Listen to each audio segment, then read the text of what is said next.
Because if the ship of America goes down, we will go down with it.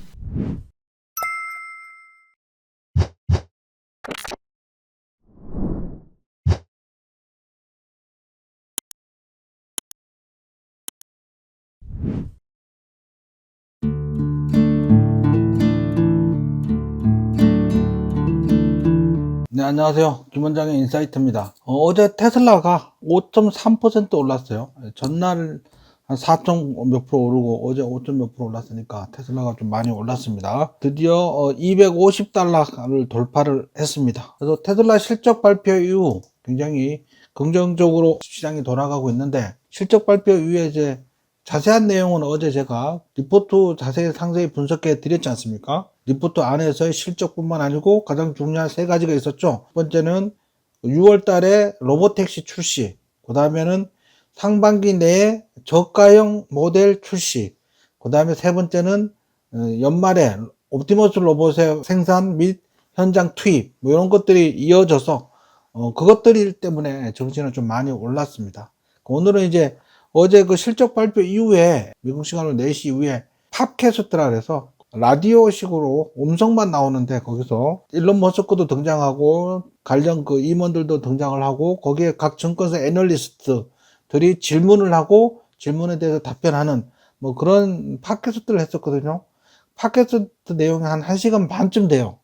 1시간 반쯤 되는 걸 다 어떻게 할 수는 없고, 제가 일론 머스크에 관련된 부분만 요약했어요. 그 부분에 대해서 좀 자세히 살펴보도록 하겠습니다. 뭉뚱그려서 얘기하지 않고, 그죠? 가급적이면 근거를 제시하고 사실적이고 그거를 나열하고 나서 마지막에 이제 저의 인사이트나 저의 의견을 내는 뭐 그런 스타일 있잖아요. 요번에도 팟캐스트 때 나온 그 내용의 그 대본을 입수를 해서 그걸 하나씩 또 살펴보도록 하겠습니다. 실적 발표 컨퍼런스 콜에서 애널리스트들은 테슬라의 완전자율주행 기술의 가격과 미래 역량, 공급망 회복력, 그리고 관세 역량에 대해서 질문을 했고요.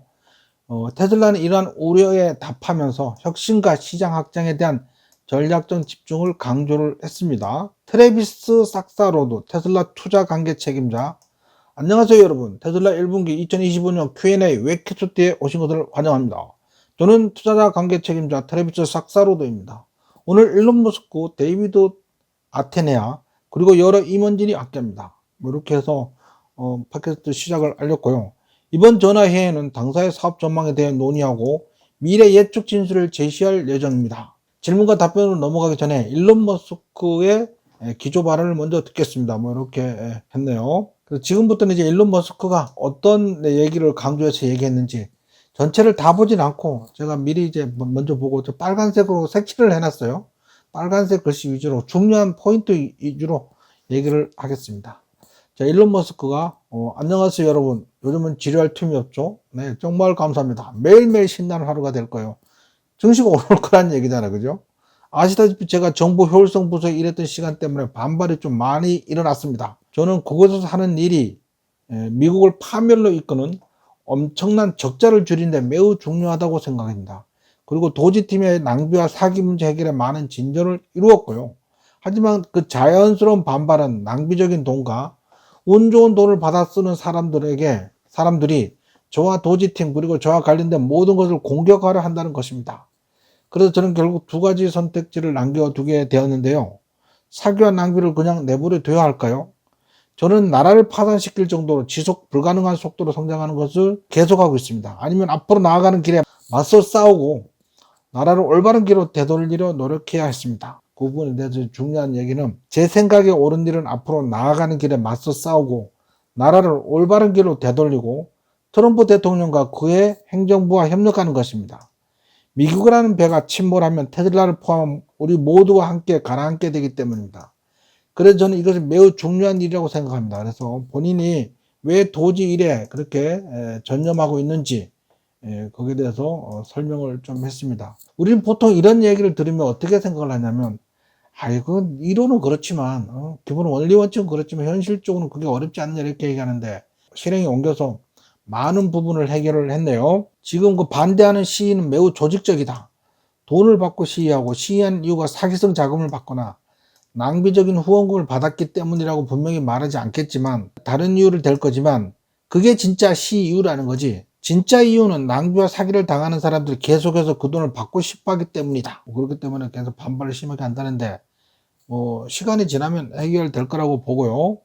그래서 저는 다음 달 5월부터는 도지에 할애하는 시간이 상당히 줄어들 것으로 생각한다. 대통령 임기가 끝날 때까지 이 일을 계속 하긴 하는데, 저는 대통령이 원하시는 한 유용한 일주일에 하루나 이틀 정도 정부 문제의 시간을 할애할 것이다. 완전히 돌아오진 않네요. 하지만 다음 달부터 테슬라에 훨씬 많은 시간을 할애할 예정이다. 예, 요거 매우 중요하죠. 밑줄 쫙. 정부 효율성 부서 설립이란 주요 작업도 끝났으니까요. 테슬라는 지난 몇 년간 수많은 위기를 겪었고, 실제로 죽음 직전의 경험도 많이 겪었고, 죽음의 문턱까지 간 적이 적어도 12번 넘을 겁니다. 정말 여러 번 겪었습니다. 하지만 이번은 그 정도는 아닙니다. 여러분들 죽는 소리 하는데 죽을 만큼은 아니다. 우리는 죽은 벼랑 끝에 서 있지 않고 그 근처도 아니다. 본인은 죽음 끝에 벼랑 끝에 서 있었던 쪽이 여러 번 있었다는 거지. 투자해달라고 투자자들한테 전화하고 은행 담당자들에게 전화했더니만 상대가 욕하고 끊었다고. 정말 어려운 난관을 극복을 했습니다. 그런데 이제 저는 회사의 미래에 매우 낙관적입니다. 회사의 미래는 근본적으로 대규모 자율주행 차의 대량 생산, 그리고 자율주행 휴머노이드 로봇에 기반을 두고 있다. 테슬라가 하려는 것들은 진정으로 유용한 자율 휴머노이드 로봇과 자율주행차를 대량으로 저비용으로 생산하는 기업의 가치는 엄청나다. 이거 하나만 갖고 엄청나다는 거지. 저는 테슬라가 탁월한 실행력을 보인다면 단연코 세계에서 가장 가치 있는 기업이 될 거라고 믿습니다. CEO가 이렇게 자신있게 말하면 주가가 올라가는 거죠. 10%씩. 이건 중요한 전제 조건입니다. 우리는 실행력을 발휘해야 합니다. 하지만 만약 우리가 잘 실행한다면 저는 테슬라가 단연코 세계에서 가장 가치 있는 기업이 될 거라고 생각한다. 자, 6월에는 오스틴의 완전한 자율주행 판매가 시작될 것으로 예상한다. 이게 중요한 포인트였어. 이 말이 필요했었어. 만약 이게 연기된다는 말이 자꾸 나왔었잖아요. 이거 정말 연기됐다면 테슬라 주가 폭락했을 거야. 그나마 다행입니다. 저는 여러분께 바로 눈앞에 있는 울퉁불퉁하고 움푹 패인 길 너머를 바라보라고 권하고 싶습니다. 주가는 지금 막 이렇게 울퉁불퉁하고 이렇게 가지만 어떻게 가고 있어요? 이렇게 가고 있다는 거예요. 이렇게. 하지만 시선을 언덕 아래로 밝게 빛나는 곳으로 옮겨보세요. 몇 가지 상상이 갑니다. 그것이 우리가 향하는 방향입니다. 너무 먼 미래는 아니고 앞으로 1, 2년 정도 걸릴 겁니다. 야, 1, 2년만 더 고생하세요. 테슬라 주가 정말 제대로 한번 슈팅 나올 겁니다. 뭐 이렇게 얘기하는 거죠. 공급망 이업하고 관련해서 테슬라가 수년간 노력해온 것은 공급망을 현지화하는 것입니다. 공급망을 최소한 자동차가 생산되는 대륙에 위치시키는 것이 합리적이라는 것이. 저는 관세와 관련해서 적어도 제 생각에는 가장 영향이 적은 받은 자동차 회사라고 생각하는 거죠. 왜? 미국에도 공장이 있고 유럽에도 베를린에 공장이 있고 중국에도 공장이 있고 모두 현지화 공급망을 갖추고 있다는 거야. 이러한 점이 경쟁사보다 더 강력한 입지를 확보하게 해준다는 거지. 저는 관세 인하가 일반적으로 번영에 좋다고 여러 번 공개적으로 말씀드렸지만 이 결정은 근본적으로 국민의 대표인 미국 대통령의 신념에 달려 있다는 거지. 따라서 저는 관세 인상보다는 관세 인하를 계속 지지할 것입니다. 하지만 제가 할 수 있는 일은 그뿐입니다. 나머지 선택과 판단과 결정은 트럼프 대통령이 한다. 뭐 이 얘기입니다. 그죠? 우선 자율주행입니다. 저와 저희 팀은 뉴저지 오스틴에 로보택시를 도입하는데 집중하고 있습니다. 먼저 오스틴에서 출시될 모델 Y에 대한 비지도 자율주행 문제를 해결할 것입니다. 다음에 로보택시 또는 로보택시의 용어를 분석하고 사이버택시라는 제품이 무엇인지, 사이버택시가 무엇인지에 대해 알아보겠습니다. 우리가 만든 테슬라 차량의 대부분은 로보택시 또는 로보택시가 될 수 있다. 우리가 만든 대부분의 그 모델 S, 모델 3, 모델 Y, 뭐 그런 것들, 모델 X, 뭐 이런 것도 다 로보택시가 될 수 있다. 내가 가진 차도 내가 근무할 때 밖에 나가도 돈 벌어 온다. 뭐 그런 얘기겠죠. 따라서 미국 몇몇 도시에만 성공할 수 있다면 미국 어디에서든 성공할 수 있다. 중국에서만 성공할 수 있다면 중국 어디에서든, 유럽에서도 마찬가지로 규제 승인만 받으면 성공할 수 있다. 특정 지역에 매우 비싼 센서와 고정밀 지도를 사용하는 것과는 대조적이다. 특정 지역은 그 지역이 자주 바뀌거나 바뀔 수 있고 그 지역의 비용이 더 이상 발생하지 않기 때문에 특성 솔루션 대신 일반화된 솔루션을 사용할 수 있다는 거죠. 중국 지도가 필요 없어도 지금 카메라와 하드웨어만 장착하면 중국의 자율주행이 가능하다는 거죠. 옵티머스도 있다. 옵티머스 개발에 상당한 진전을 보이고 있고, 올해 말까지 테슬라 공장에서 수천 대의 옵티머스 로봇이 작동할 것으로 예상된다. 옵티머스는 좀 확장해서 가능한 한 빨리 연간 수백만 대를 생산할 수 있도록 5년 안에, 어쩌면 4년 안에 연간 100만 대를 생산할 수 있을 것으로 확신한다. 그 이외에는 수백만 대. 2030년쯤에는 옵티마가 연간 100만 대 판매될 거라고 확신한다. 2029년이 될 수도 있다. 이렇게 해서 옵티머스 로봇의 100만 대 이상 얘가 만약에 생산이 된다면 뭐 어마어마한 거지. 뭐 테슬라 주가는 막 얼마큼 올라갈지 예상할 수가 없어요. 이번에 에너지 얘기를 좀 했는데, 발전소가 밤에는 절반, 때로는 4분의 1 전력으로 가동되는 대신 24시간 내 최대 전력으로 가동될 수 있다면 기존 발전소의 에너지 생산량은 2배로 늘릴 수 있다. 그러기 위해서는 밤에 배터리팩 같은 것으로 충전을 하고 낮에 그거를 사용을 한다면, 그 사용량이 적은 밤에 충전을 한 거를 낮에 사용을 하고 있다면 연중 그리드의 총 에너지 생산량을 크게 늘릴 수 있습니다. 전력 회사들은 이를 깨닫기 시작했고 대규모로 우리의 메가팩을 구매하고 있다. 메가팩을 전력 저장 장치죠. 밤에 한가할 때 전력 생산한 것을 저장해서 낮에 공급하면 발전소 가동을 절반으로 줄여도 된다는 거죠. 1분기인데 매년 1분기는 보통 까다롭다. 보통 한 해 중에 가장 힘든 분기이기 때문이다. 많은 사람들은 눈보라 같이는 한겨울에 차를 사고 싶어 하지 않다. 한겨울에는 차가 잘 안 팔린다. 그리고 모델 Y로 전환하기 좋은 분기로 1분기를 선택했고, 모델 Y가 단일 모델 기준으로 연간 11억 대를 생산하는 지구상에서 가장 잘 팔리는 차라는 점을 기억하며 세계에서 가장 많이 팔리는 차의 생산 방식을 무사히 해냈다. 전환을 해결했고 매우 어려운 전환을 훌륭하게 해낸 테슬라 팀에게 축하 박수를 보낸다. 어려운 일을 해냈다는 겁니다. 이제 모델 Y는 대량으로 판매될 일만 남았다. 그렇게 얘기를 하는 겁니다. 결론적으로 업계 절반에 걸쳐 단기적으로 역풍이 불고 있지만 테슬라의 미래는 그 어느 때보다 밝습니다. 그 어느 때보다 밝아요. 테슬라의 가치는 저렴한 AI 기반의 로봇을 통해서 지속 가능한 풍요로움을 제공하는 것이다. 모두를 위한 지속 가능한 풍요라는 문구가 마음에 든다라는. 상상할 수 있는 이상적인 미래는 어떤 모습일까라고 묻는다면 그것은 바로 당신이 원하는 지속 가능한 방식으로 모두에게 풍요로움을 주고 싶다. 여기까지 일론 머스크가 쭉 기조연설을 했어요. 일론 머스크의 그 마음속을 읽을 수 있는 그런 것 같습니다. 이제 이후부터는 애널리스트들이 질문한 거를 일론 머스크나 그 테슬라의 담당자들이 대답하는 그런 형식인데, 전체적으로 다 하기에는 시간이 너무 오래 걸리고 길어서 일론 머스크가 대답하는 거 위주로만 뽑아놨어요. 뭐 질문이 있는데, 물론 간혹 한두 개는 이제 다른 사람이 대답하는 것도 있는데 시간 관계상.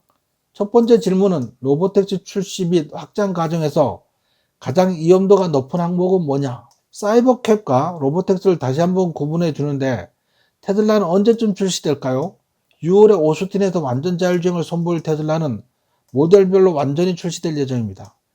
현재 6월에는 오스틴에서 완전 자율주행 유료 승차 서비스를 제공하고 올해 말까지는 미국 내 다른 모든 도시에서 서비스를 제공할 계획이다. 확장 과정에서 뭐 여러 가지가 있는데 정확한 램프는 주 단위로 월 단위로 예측하기 어렵다는 거죠. 하지만 매우 빠르게 증가할 거다. 테슬라 차량의 대부분이 자율주행을 하게 될 것입니다. 그래서 저는 내년 중반쯤, 아니 내년 하반기쯤에 대규모 자율주행이 가능할 것이라고 자신있게 예측합니다. 그렇다면 테슬라 주가는 오를 겁니다. 내년 하반기에 수백만 대의 테슬라가 완전 자율주행으로 운행할 거라는 얘기를 하고 싶네요. 야, 이렇게 되면 대박일 것 같아, 그죠? 지역별로 세분화된 매개 변수 집합을 갖는 것이 가치 있는 것이 점점 분명해지고 있다. 자동차는 사람과 매우 유사합니다. 디지털 신경망과 카메라가 있고 인간은 생물학적 신경망과 눈이 작동합니다. 따라서 디지털 신경망과 카메라의 눈에는 생물학적 신경망과 마찬가지로 강점과 양점을 동시에 가지고 있습니다. 당연히 뭐 강점과 약점이 있는데, 눈 오는 날, 비 오는 날, 어두운 시간 뭐 이런 거 있죠. 뒤에 나오는데 그것도 다 해결할 수 있다고 합니다. 카메라가 그거 훨씬 더 사람보다는 다 잘 볼 수 있대요. 비 오는 날이라든지 안개 낀 날인지 어두운 날에도 사람 눈보다는 카메라가 훨씬 더 잘 볼 수 있다고 합니다.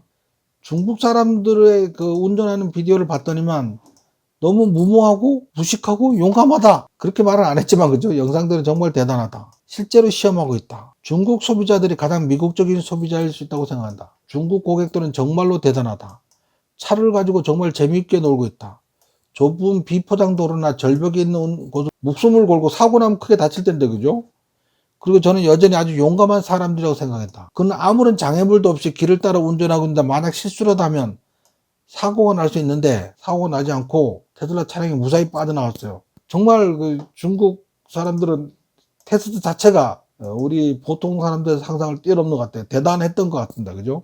개인 소유 차량에 대한 FSD의 개인 사용은 언제쯤 가능할까요? 올해 말부터 가능합니다. 세계에서 가장 안전한 차를 만들고 마일당 사고율을 최소화하기 위해 최선을 다하고 있습니다. 차에서 자고 목적지에서 깨어날 수 있는지, 주행 버튼을 누르고 자고 있으면 일어나면 목적지에 도착할 수 있는지, 이 테스트가 중요합니다. 올해 말까지는 미국 여러 도시에서 이 기능을 사용할 수 있을 거라고 확신합니다. 올해 말까지는 언슈퍼바이저로 차고지에서 졸면 일어나면 눈 뜨면 도착.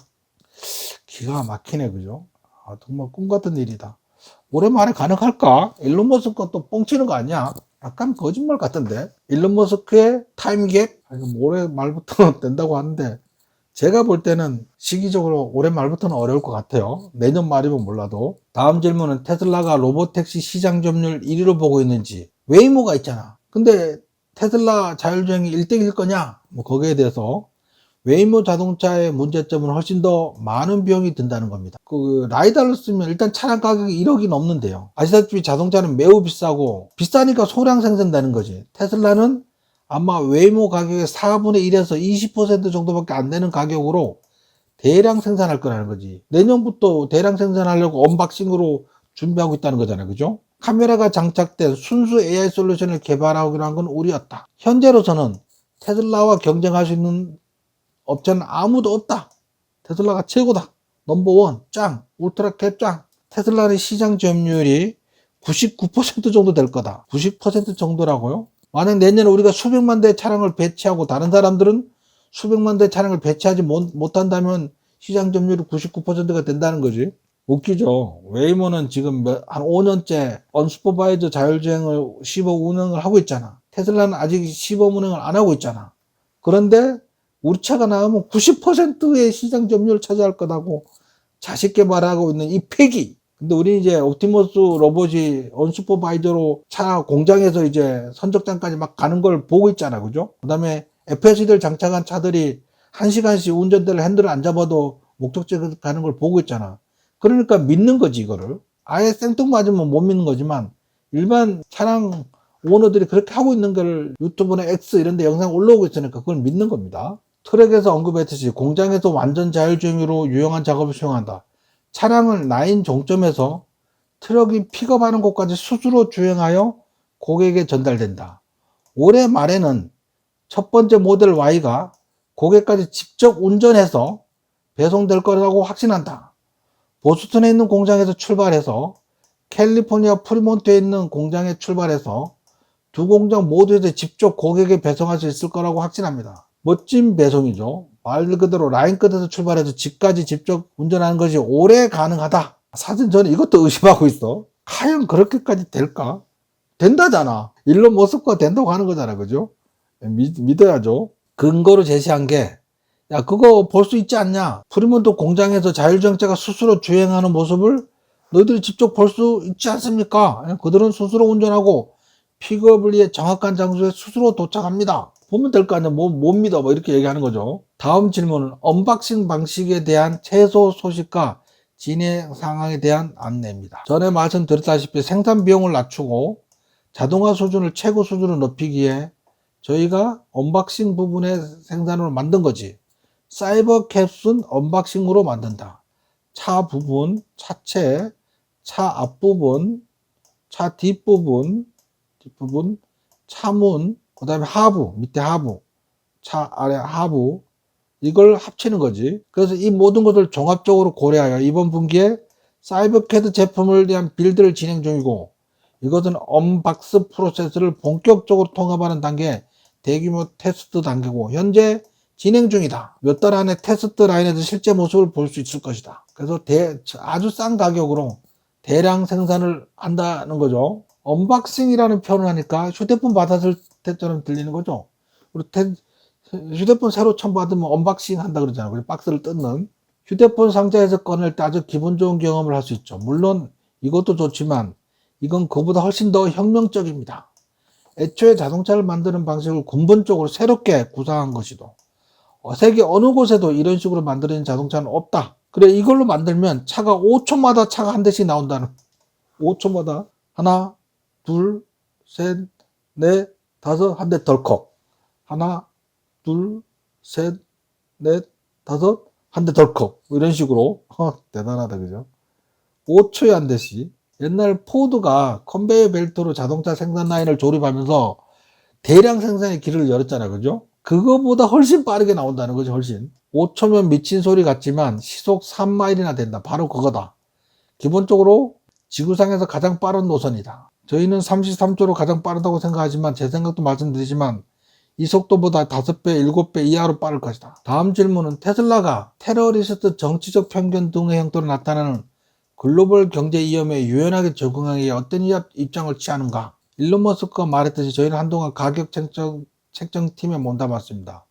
북미, 베를린, 상하이 공장 인근의 부품 공장을 지역화함으로써 간세 및 여론조사 편향과 같은 세계 경제 위험을 지속적으로 완화하고 있다. 예를 들어서 북미 지역에서는 대량 생산 차량 프로그램의 85% 이상이 북미산이며 상하이 차량 경우 95% 이상이 현지 생산이고 배터리를 제외하면 베를린은 북미와 동일한 수준의 지역화를 달성했으며 배터리 지역화 작업도 동행 중이다. 그래서 각 지역마다 지역에서 생산을 하니까 그런 것들 별 문제 없다. 그런 얘기 하는 것 같습니다. 사실 테슬라보다 더 수직적으로 통합된 자동차 회사는 없었습니다. 헨리 포드 시절부터 지금까지 수직적으로 통합된 자동차 회사는 예를 들어보면 철강석 등을 채굴하고 자동차 회사에서 철강석을 채굴하고 타이어 때문에 고무나무를 재배했는데 아직 고무나무를 재배하고 철강석을 채굴하지는 않지만 과거에 그렇게 했다는 거지. 근데 우리는 텍사스 남부에 리튬 정제소를 건설했고 중국 다음으로 큰 리튬 정제소를 만들어서 배터리 생산의 공급을 원활히 하려고 한 거죠. 오스틴 게이트 공장 바로 옆에 양극 정제소가 있습니다. 양극도 생산을 하겠다는 거지. 아시다시피 리튬 정제 공장과 양극재 정제 공장을 짓는 다른 자동차 회사는 없어요. 우리는 이걸 수직 통합화했다는 거지. 우리가 다 만든다. 시장이 우리를 흔들어도 우리는 끄떡없다. 뭐 이런 얘기를 하고 있는 것 같습니다. 리튬과 양극의 인소싱을 통해 이점을 얻을 수 있는 좋은 위치에 있다. 이는 배터리의 가장 중요한 두 부분이며 우리가 만들 수 있다. 그래서 우리는 셀을 자체적으로 생산할 수 있다. 훨씬 저렴하게 더 빠르게 많은 양을 생산할 수 있다고 얘기하고 있는 것 같습니다. 올해 계획은 그 기반을 바탕으로 발전시키는 거다. 최저 비용을 달성하는 게 많은 베테랑들에게 가장 어려운 과제다. 한 가지 기능을 잘하는 화려한 제품을 만드는 건 비교적 쉽다. 대량 생산과 저비용 생산은 매우 어려운 일인데 우리는 그걸 기반으로 삼아 새로운 제품을 출시할 다양한 영역의 성능을 추구하고 있다. 테슬라도 자동차의 거시 수요에 영향을 받지 않는 건 아닙니다. 수요에 영향을 받겠죠. 경제적 불확실성이 발생하면 사람들은 일반적으로 자동차와 같은 대규모 자본 투자를 통해 구매를 잠시 멈추고 싶어 합니다.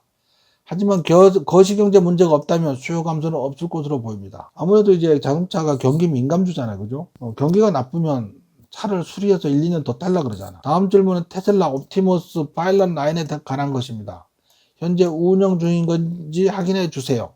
그렇다면 옵티머스 로봇의 주당 생산량은 어느 정도입니까?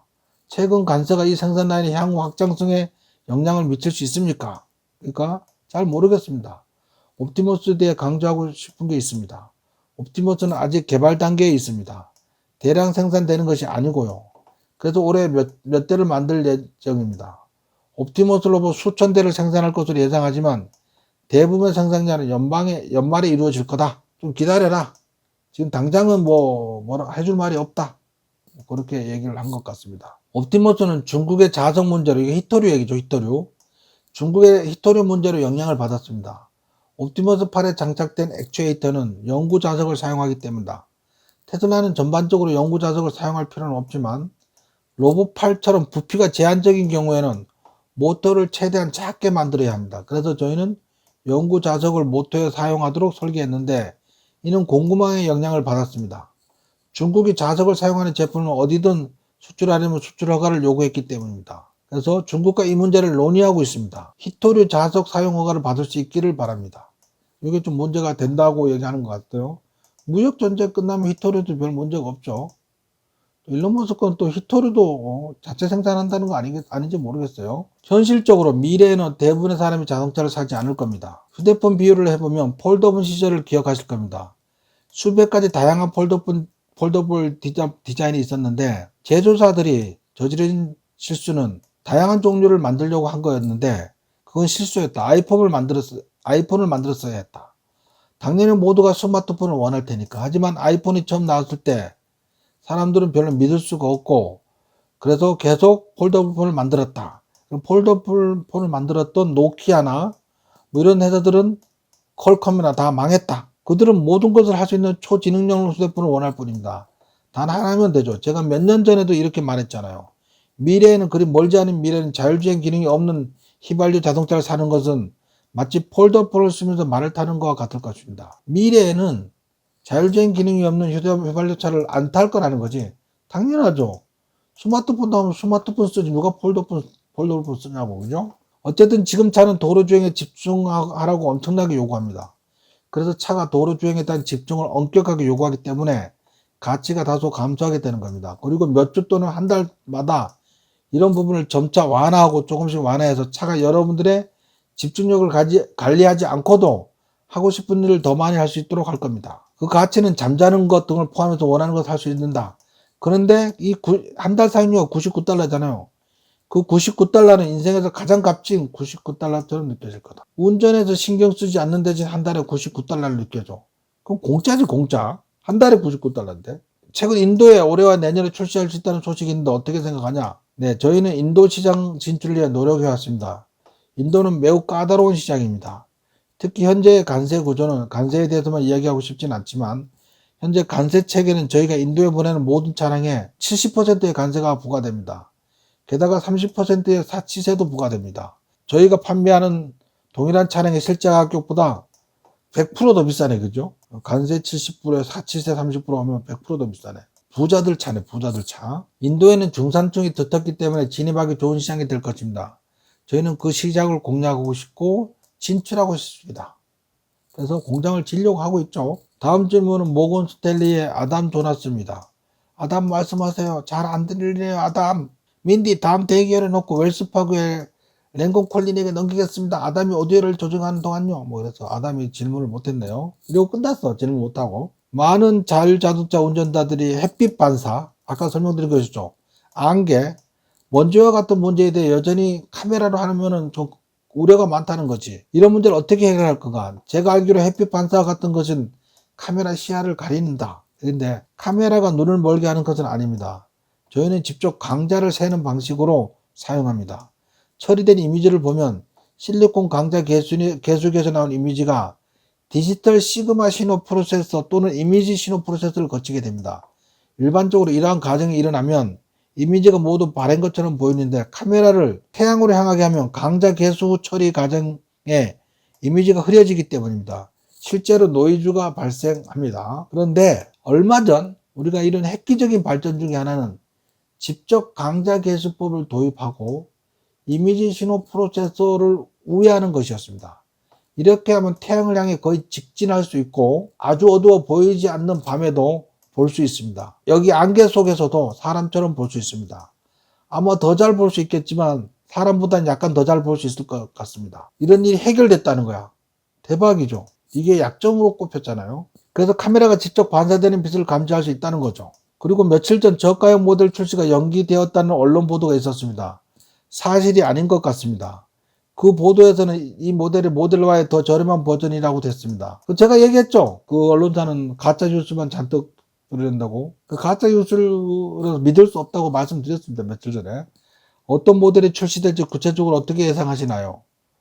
모델Y의 저렴한 버전인가요? 실제 디자인이 변경되는 건가요? 이렇게 했는데 그거에 대해서 잘 얘기를 안 했어요. 저가의 모델 출시가 연기되었다는 언론 보도가 있었고 모델Y의 더 저렴한 버전이라는 언론이 있었는데 이게 가짜 뉴스였다. 그래서 그 언론사는 똥망이다, 똥망. 일론 머스크님 존경합니다. 다시 한번 감사드립니다. 중국과 미국 중에 물리적 AI, 특히 휴머노이드와 드론 개발에서 어느 나라가 더 앞서간다고 생각하냐?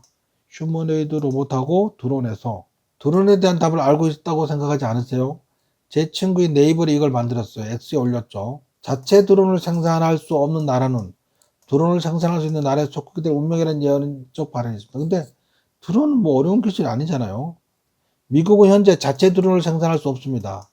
안타깝게도 이것도 마찬가지입니다. 제 생각에 중국이 전체 드론의 약 70%를 생산하는 것으로 알고 있습니다. 전체 공급망을 살펴보면 중국은 거의 100%에 가까운 드론이 중국의 공급망 의존도를 보이고 있습니다. 따라서 중국은 매우 강력한 입지를 가지고 있습니다. 아시다시피 미국에서도 제조업에 더 많은 인력과 자원을 투입해야 합니다. 저는 중국을 정말 존경합니다. 중국은 정말 대단하다고 생각하거든요. 하지만 미국은 드론 분야에서 중국에 너무 심하게 의존해서는 안 됩니다. 중국이 부품을 제공하지 않는 한 생산이 불가능해야 하는데 현재 상황이 그렇습니다. 휴머노이드 로봇 분야에서는 테슬라에 필적할 만한 회사가 어느 나라에도 없다고 생각합니다. 테슬라와 스페이스X가 1위입니다. 그래서 지금 순위표에서 2위부터 8위까지는 중국 기업들이 순위권에 들지 않을까 생각됩니다. 하지만 저는 테슬라가 1위가 될 거라고 생각합니다. 드론은 좀 안타깝다. 중국으로의 의존을 좀 벗어나야 된다. 뭐 이런 얘기를 했던 것 같고요. 휴머노이드 로봇은 압도적으로 테슬라가 1위다. 자, 오늘은 여기까지입니다. 그렇게 해서 마쳤어요. 팝캐스트를 여기서 이제 마쳤습니다. 그래서 우리는 어제 실적 발표를 했고요. 팟캐스트에서 일론 머스크가 나와서 솔직히 솔직한 얘기들을 많이 했었고 희망적인 얘기도 굉장히 많이 해줬거든요. 그래서 뭐 지금 이제 테슬라는 하락은 더 이상 멈출 것 같고요. 악재가 다 나왔잖아, 그죠? 앞으로 주가는 꾸준히 상승할 걸로 그렇게 보여집니다. 그래서 뭐 테슬라 주식은 올 뭐 6월 달 또는 하반기부터 점차적으로 계속 상승할 걸로 보여지고요. 그보다 가장 중요한 건 이제 상반기 내에 나온다고 얘기했던 저가형 모델 있죠? 얘가 게임 체인저가 될 거라고 생각합니다. 얘만 나오면 뭐 완전히 판세가 뒤집을 걸로 그렇게 보입니다. 그러면 테슬라 주가는 또 크게 상승할 걸로 그렇게 생각됩니다. 이상 김원장의 인사이트를 마치겠습니다.